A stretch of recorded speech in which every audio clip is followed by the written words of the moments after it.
పేదవాళ్ళ కోసమే మనం ఈ పింఛన్లు ఇస్తున్నాం. అదే మాదిరిగా సరే మీకు ఇల్లు లేదు, ఇల్లు కట్టేయమంటాం. మెయిన్గా మీకు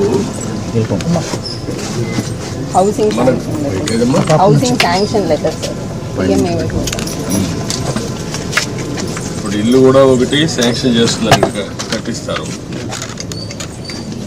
ఆయన పాములు సార్ ఆయన పేరు మీద వచ్చింది.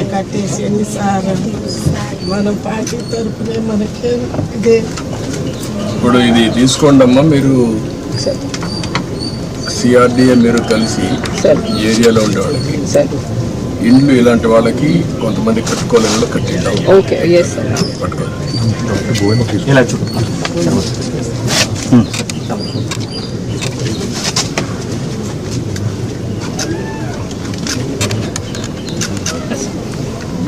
మనకి డీటెయిల్స్ ఏంటనేది so this is basically beneficiary lead construction sir. But మీరు అన్నట్టు ఇంకా వాళ్ళు కట్టలేకపోతే మనం పాలసీ ద్వారా ఇంకెవరి ద్వారా అటాచ్ చేయాలి సార్.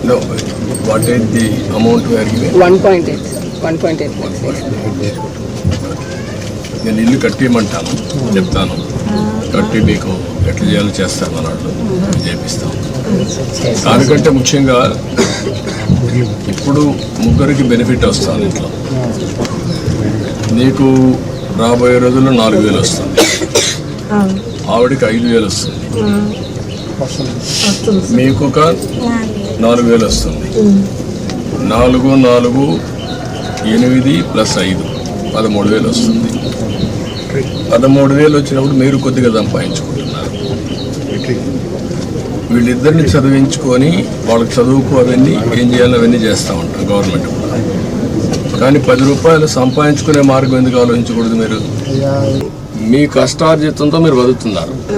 ఒక్కసారి పిల్లల్ని బాగా చదివించారనుకో మీ జీవితాలు మారు. ఇంకా డబ్బులు సంపాదించే మార్గం ఏంటి? నేను అన్నీ ఆలోచిస్తున్నా. పేదరికం లేని సమాజం అంటే ప్రతి ఒక్కరికి కూడా కనీస ఆదాయం సంపాదించే మార్గం మీకు చూపించాలనేది నా ఆలోచన. లేకపోతే మీ జీవితంలో ఇదే మరికి పుడతారు, ఇదే మరి చనిపోతారు.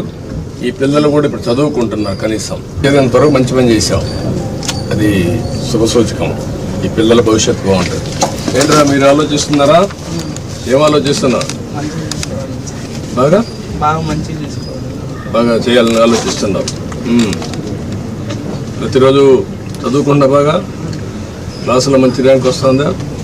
ఎంత వస్తుంది? 310 వచ్చాయి 500కి.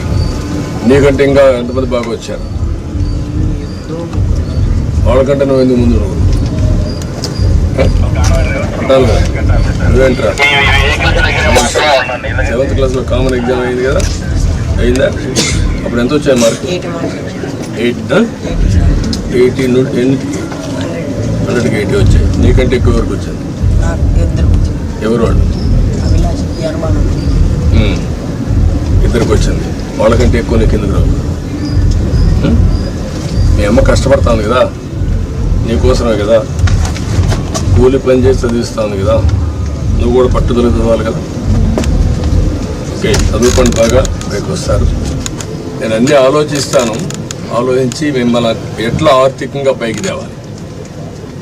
ఇప్పుడు గవర్నమెంట్ ఇచ్చే సహాయం ఇస్తూనే మీరు 10 రూపాయలు అదనంగా సంపాదించుకొని ఖర్చు తగ్గించుకొని భవిష్యత్తుకు కూడా ఒక భరోసా ఉండేట్టుగా మీకు ఆలోచించేద్దాం.